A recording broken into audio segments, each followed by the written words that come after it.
नमस्कार विद्यार्थी मित्रांनो, उत्कर्ष करिअर इन्स्टिट्यूटच्या या ऑनलाईन प्लॅटफॉर्मवर तुम्हा सर्वांचं पुन्हा एकदा मनापासून स्वागत आहे। जसं की आपल्या सर्वांना माहिती आहे, अंगणवाडी पर्यवेक्षिका पेपर झालेला आहे, त्याची पहिली रिस्पॉन्स शीट देखील आलेली आहे। आता आपल्याला खूप जणांनी कॉल मेसेज केलेत, तुम्ही स्वतः सर्वांनी आपल्या रिस्पॉन्स शीट नक्की चेक केले असतील आणि बरेचसे प्रश्न म्हणजे बऱ्याच जणांनी सांगितलंय की आपल्याला असं वाटतंय एकतर प्रश्न तरी चुकलाय किंवा त्या प्रश्नांचे उत्तर तरी चुकलेत। मग अशा वेळेस आपल्याला काय, एक मिनिट, आपल्याला काय करायचंय, ऑब्जेक्शन घ्यायचं आहे, बरोबर आहे। ऑब्जेक्शन घेण्यासाठी तुम्ही काय करू शकता की ऑब्जेक्शन घेण्यासाठी कोणकोणत्या स्टेप्स आहेत ते आपण सर्व या व्हिडिओमध्ये बघणार आहे। शेवटपर्यंत सर्वांना हा व्हिडिओ बघायचा आहे, तोचपर्यंत महत्त्वाचं लक्षात ठेवा, सर्व गोष्टी या लेक्चरमध्ये किंवा या व्हिडिओमध्ये मी क्लिअर करणार आहे।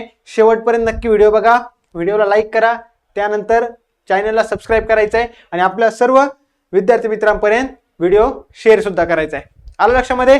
चलो आपण करूया सुरुवात। आणि त्याचबरोबर महत्त्वाचं, अंगणवाडी पर्यवेक्षकाची अंतर्गत भरती होणार आहे, त्यासाठी उत्कर्ष करिअर इन्स्टिट्यूटने हिरकणी बॅच चालू केली आहे। ज्यांना पण बॅच जॉईन करायची त्यांनी या नंबरवर कॉन्टॅक्ट करू शकता, लवकरात लवकर बॅच जॉईन करू शकता। क्लिअर आहे? चला, तब्येत थोडी खराब असल्यामुळे थोडंसं डिस्टर्ब जे होतंय त्याबद्दल माफी मागतो, सर्वांनी थोडंसं ऍडजस्ट करून घ्या, पण मी सर्व बाबी व्यवस्थित क्लिअर करण्याचा प्रयत्न करणार आहे। क्लिअर आहे? बघा, हे कधीच आहे, 5 मार्चचं प्रसिद्धी पत्रक आहे, त्यामध्ये त्यांनी सांगितलंय, बघा सुरुवातीला मी सांगणार नाही, म्हणजे फक्त एवढं सांगितलंय की आपल्याला 102 पदांची जाहिरात होती, त्याचबरोबर कधी आपण ऑनलाईन फॉर्म भरलेत ते सांगितलंय, पेपरची तारीख सांगितली 14, 16, 17, त्यानंतर 22, 23, 26, 27, 2 या तारखेला आपला पेपर झाला होता। आता या बेसिक बाबी आहेत, पेपर झालाय, सर्व झालंय, त्यामुळे याविषयी मी जास्त चर्चा करणार नाहीये।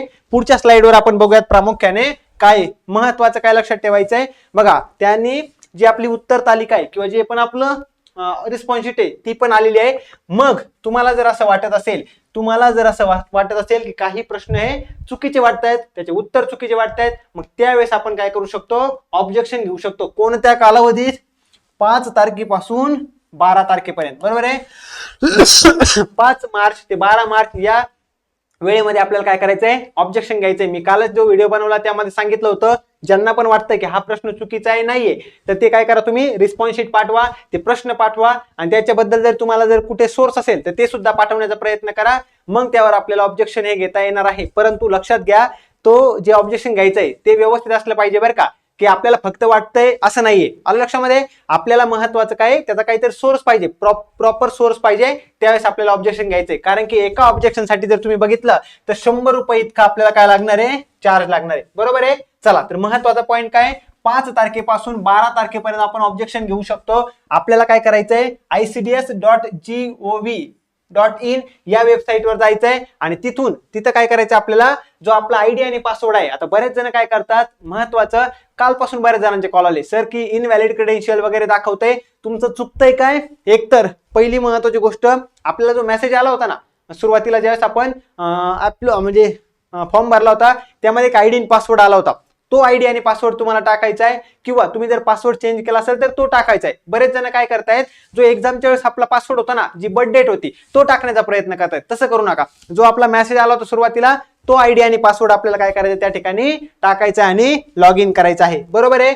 त्याचबरोबर लक्षात ठेवायचंय, महत्वाचं काय, तुम्हाला आक्षेप जे आहे किंवा ऑब्जेक्शन जे घ्यायचंय त्यामध्ये तुम्हाला कागदपत्र म्हणजे काहीतरी डॉक्युमेंट जोडायचंय। की का बरं, तुम्ही म्हणताय की ते प्रश्नाचं उत्तर चुकलंय, मग बरोबर उत्तर तुमच्या मते ए दिलंय उत्तर, पण तुम्हाला वाटतं डी उत्तर आहे, मग डी का, ते तुम्हाला प्रूफ त्या ठिकाणी कागदपत्र काय करायचे, जोडायचे आहेत। आणि कधीपर्यंत? 12 मार्च पर्यंत हे सर्वांनी काय करायचंय, लक्षात घ्यायचं आहे। 12 मार्च नंतर कोणत्याही प्रकारचं काय करण्यात येणार नाहीये, ते ऑब्जेक्शन स्वीकारले जाणार नाहीत।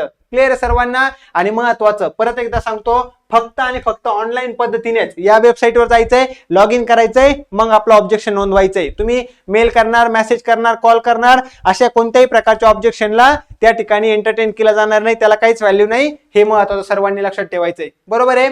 आता तुम्हाला एका ऑब्जेक्शनसाठी प्रत्येक ऑब्जेक्शनसाठी तुम्हाला 5 ऑब्जेक्शन जर नोंदवायचे असतील तर 500 रुपये भरावे लागतील, एकासाठी 100 रुपये, अशा पद्धतीने तुम्हाला काय करायचंय, लक्षात ठेवायचं आहे। आणि जेव्हा तुम्ही म्हणजे पेमेंट कराल त्यावेळेस आपलं तो विचारात घेतला जाईल, त्यावेळेस तो चेक केला जाईल. महत्वाचं लक्षात ठेवायचं आहे. बरोबर आहे. आता तुम्ही आक्षेप नोंदवला, त्यावर अंतिम जो निर्णय आहे तो कोण घेणार आहे? एकात्मिक बाल विकास सेवा योजना आयुक्तालय महाराष्ट्र राज्य नवी मुंबई यांचा निर्णय काय राहील? अंतिम राहील. फक्त यामध्ये तुम्हाला मला इतकंच सांगायचं महत्वाचे पॉईंट, एक तर 5 ते 12 तारखेपर्यंत तुम्ही ऑब्जेक्शन घेऊ शकता. कागदपत्र वगैरे जोडायचे, या वेबसाईटवर जायचंय, लॉग इन करून आपला आयडी पासवर्ड टाकून करायचं, लॉग इन करायचंय. एका आक्षेप एका ऑब्जेक्शन साठी 100 रुपये इतकी फी आपल्याला भरायची आहे. क्लिअर आहे सर्वांना?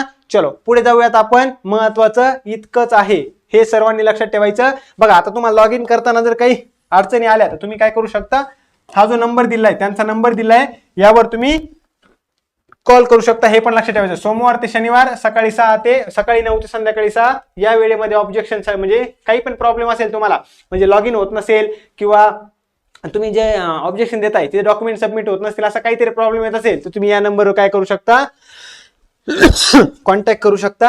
हेच आपल्याला या ठिकाणी सांगायचं होतं. समजलं सर्वांना? अजून काही आहे का? चला तर बघा बरं का, आता या ठिकाणी त्यांनी काय केलंय, स्टेप्स दिलेल्या आहेत कशा पद्धतीने तुम्ही ऑब्जेक्शन फॉर्म भरू शकता. या स्टेप सर्वात महत्वाच्या आहेत. मी सर्व आधी सांगितलं कशा पद्धतीने ऑब्जेक्शन घ्यायचंय, किती वेळेमध्ये घ्यायचंय, किती तारीख आहे ते सांगितलंय. सर्वात पहिल्यांदा click on the application form link, जी पण ऍप्लिकेशन फॉर्मची लिंक आहे त्यावर क्लिक करायचंय. बरोबर आहे. त्यानंतर लॉग इन करायचंय, जो आपला आयडी आणि पासवर्ड आहे. परत एकदा सांगतो महत्वाचं, आयडी आणि पासवर्ड कोणता लागणार तुम्हाला?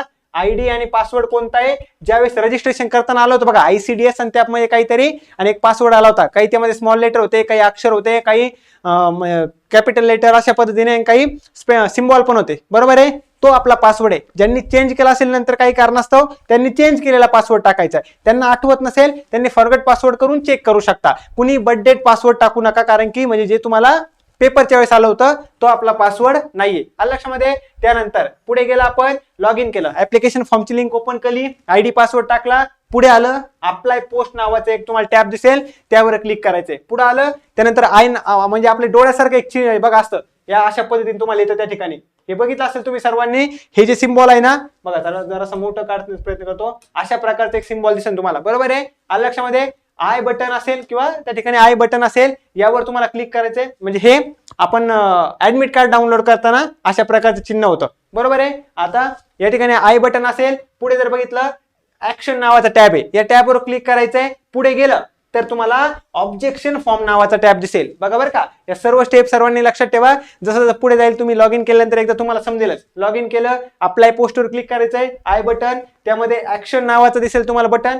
हे जरी नसेल ना तर तुम्हाला डायरेक्ट आय नावाचं बटन असेल, त्या ठिकाणी ऍक्शन, पुढे ऑब्जेक्शन फॉर्म जो टॅब आहे त्यावर क्लिक करायचंय. त्यानंतर क्लिक ऑन क्रिएट केलं आपण तर त्या ठिकाणी तुम्हाला ऑब्जेक्शन फॉर्म फिल करायचा आहे. महत्वाचं लक्षात ठेवायचं आहे, ऑब्जेक्शन फॉर्म तुमचा कोणता क्वेश्चन आहे, काय प्रॉब्लेम आहे, काय डॉक्युमेंट्स आहे, काय तुमचा सोर्स आहे, हे सर्व त्या ठिकाणी फॉर्म भरला. लक्षामध्ये त्यानंतर करायचं आपल्याला, फॉर्म भरला त्यानंतर काय करायचंय, सबमिट करायचंय. आणि सबमिट केल्याच्या नंतर फायनल पेमेंट येणार. तुम्ही एक ऑब्जेक्शन टाकलं असेल, तुम्हाला एका ऑब्जेक्शन साठी 100 रुपये भरावे लागतील. तुम्ही पेमेंट केलं, ऑब्जेक्शन तुमचं काय झालं, त्यांच्यापर्यंत पोहोचलं. मग त्यानंतर ते चेक करणार ऑब्जेक्शन करेक्ट आहे नाही आहे ते, आणि मग शेवटी निर्णय देणार, तो त्यांचा अंतिम निर्णय राहील. समजलं सर्वांना? या स्टेप सर्वांनी समजून घेण्याचा प्रयत्न करा, लक्षात ठेवण्याचा प्रयत्न करायचा आहे. या व्हिडिओमध्ये मला एवढंच सांगायचं होतं. महत्वाचं परत एकदा एका मिनिटात सांगतो, 5 ते 12 तारखेपर्यंत ऑब्जेक्शन घेऊ शकता.